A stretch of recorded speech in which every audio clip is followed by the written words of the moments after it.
Assalamualaikum warahmatullahi wabarakatuh. Kembali lagi ke video mata kuliah Matematika Ekonomi. Di video kali ini saya ingin menjelaskan mengenai fungsi nonlinier ya. Kita belajarnya di fungsi kuadrat nanti. Kalau kita kemarin belajar di fungsi linier, sekarang kita belajar di fungsi nonlinier, yaitu fungsi kuadrat. Nah, fungsi kuadrat ini sebenarnya sudah pernah kalian pelajari ya. Kalian dari SMP, SMA itu pasti sudah ada materi mengenai fungsi kuadrat. Nah, di kali ini kita nanti akan ulang lagi ya. Di fungsi kuadrat ini nanti yang kita tekankan yaitu bagaimana cara menggambar fungsi kuadrat, kemudian mencari akar-akar dari fungsi kuadrat gitu ya. Ya sama seperti pada saat kalian pelajari dulu di bangku SMP dan SMA. Oke, kita ke selanjutnya. Nah, fungsi nonlinear itu sebenarnya banyak sekali. Ya, ada fungsi eksponen, logaritma, ya, pecahan.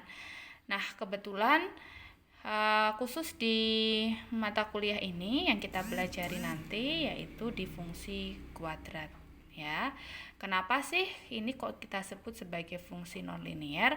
Karena nanti pada saat kita gambarkan nanti ya, pada saat kita gambarkan di diagram kartesius nanti, itu gambarnya sudah tidak lagi seperti fungsi yang kemarin di fungsi linear. Kalau linear kemarin kan cuma berupa garis lurus ya, mau garisnya naik ke atas atau turun ke bawah. Nah, kalau di fungsi nonlinear itu garisnya sudah tidak lagi garis lurus tetapi garis melengkung ya. Nah, kalau fungsi kuadrat nanti itu gambarnya seperti parabola ya. Makanya fungsi nonlinear atau fungsi kuadrat ini bisa kita sebut sebagai fungsi parabola gitu.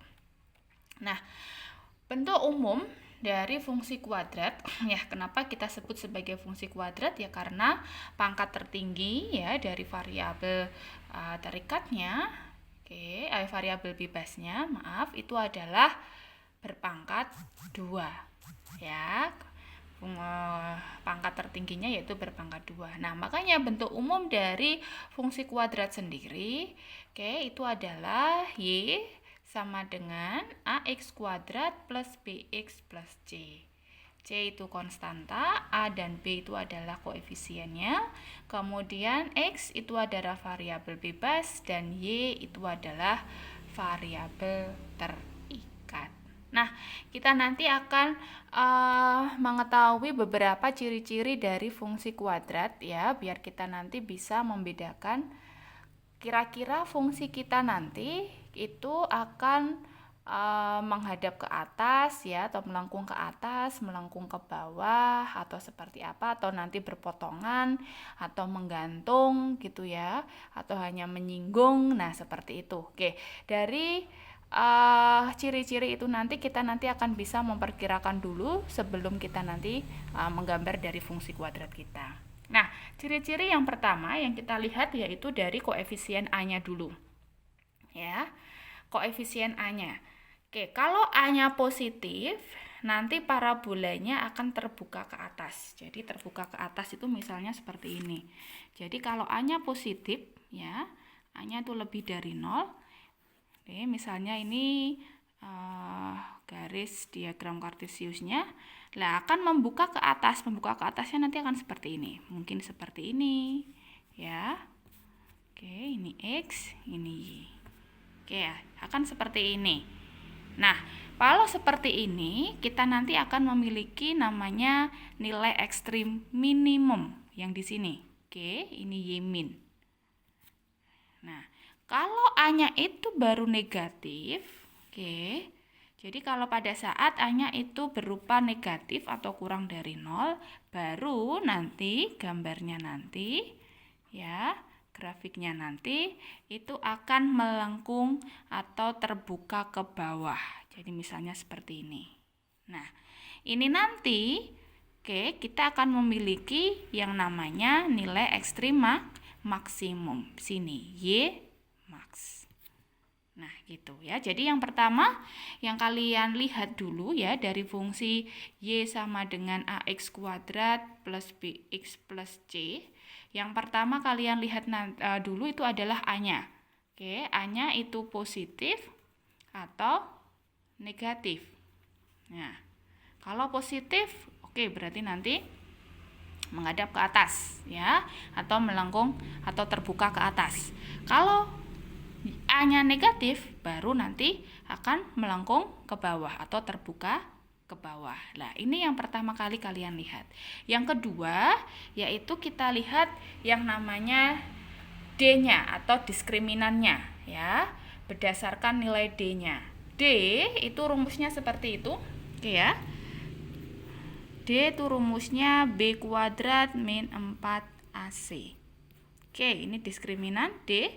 Itu rumusnya B kuadrat min 4AC. Nah, ini ada 3 kondisi. Yang pertama, itu kalau D-nya lebih dari 0.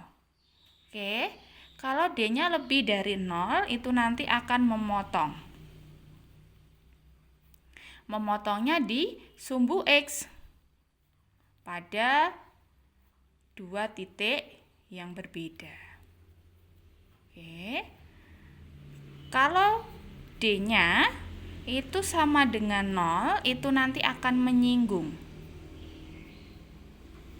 Ya, menyinggung di sumbu X. Oke, kalau yang ketiga baru D-nya kurang dari 0, itu nanti tidak memotong dan tidak menyinggung. Nah, kalau saya gambarkan itu seperti ini. Oke, kalau D-nya itu positif ya. Oke, tadi memotong di sumbu X di 2 titik yang berbeda. Oke, berarti seperti ini. Nah, ini misalnya A-nya lebih dari 0 ya. Saya membuatnya yang lebih dari 0. Oke. Nah, seperti ini. Kemudian yang kedua, yaitu di D sama dengan 0, itu tadi menyinggung. Nah, ini tadi ini memotong di 2 titik. Oke, ini sumbu X, ini sumbu Y ya. X sumbu Y. Nah, kalau menyinggung itu berarti seperti ini. Nah, oke. Nih, menyinggung di titik yaitu X, 0. Kemudian yang ketiga, itu kalau D-nya kurang dari 0, itu tidak memotong dan tidak menyinggung. Berarti nanti gambarnya menggantung seperti ini. Nah, gitu ya. Oke, ini ada di sini. Nah, oke ya. Ini ya, sudah ada keterangannya. Kalau A-nya positif, D-nya positif, nah gambarnya seperti itu. Nah, sekarang coba kita akan menggambar fungsi kuadrat. Nah, menggambar yang paling sederhana yaitu dengan